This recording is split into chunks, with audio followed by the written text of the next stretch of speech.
याद रखना कि सूर्य और चंद्रमा दोनों का अपना महत्व है, लेकिन तुलना नहीं की जा सकती। दोनों में से जिसका समय आता है वो तभी चमकता है। हमेशा सपना बड़े से बड़ा देखो। चांद नहीं मिला तो क्या हुआ, आसमान तक तो पहुंचेंगे। भगवान के फैसले पर कभी शक मत करना। अगर सजा मिल रही है तो कोई गलती भी अवश्य हुई होगी। अगर आप सही हो तो कुछ भी सही साबित करने की कोशिश मत करो, बस सही बने रहो। गवाही खुद वक्त दे देगा। वहां बैठकर रोना बहुत सुकून देता है, जहां ईश्वर के सिवा कोई और सुनने वाला ना हो। जितना इंतजार वो आपसे करवा रहा है, समय आने पर वो इतना देगा कि संभाल भी नहीं पाओगे। मित्रता आवश्यक है, संबंध भी आवश्यक है, परंतु जीवन की हर कठिन परिस्थिति ये दर्शाती है कि अकेले रहने की कला आना भी आवश्यक है।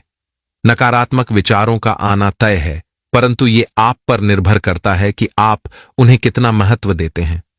ईश्वर हमें कभी सजा नहीं देते, हमारे कर्म ही हमें सजा देते हैं। इसीलिए कर्म हमेशा सोच समझ कर कीजिए।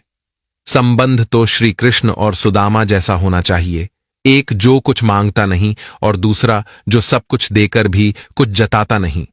मुश्किल वक्त हमारे लिए आईने की तरह होता है, जो हमें हमारी क्षमताओं का सही आभास कराता है।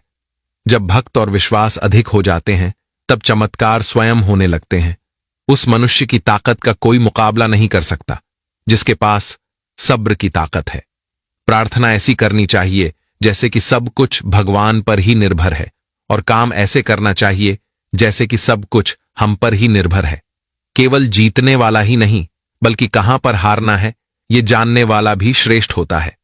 मन से ज्यादा उपजाऊ जगह कोई नहीं है, क्योंकि वहां जो कुछ भी बोया जाए बढ़ता जरूर है, चाहे वो विचार हो, नफरत हो या फिर प्यार हो।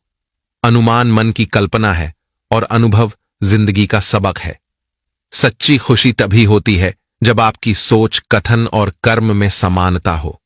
निसंदेह किसी भी देहदल्ली कहलाता है।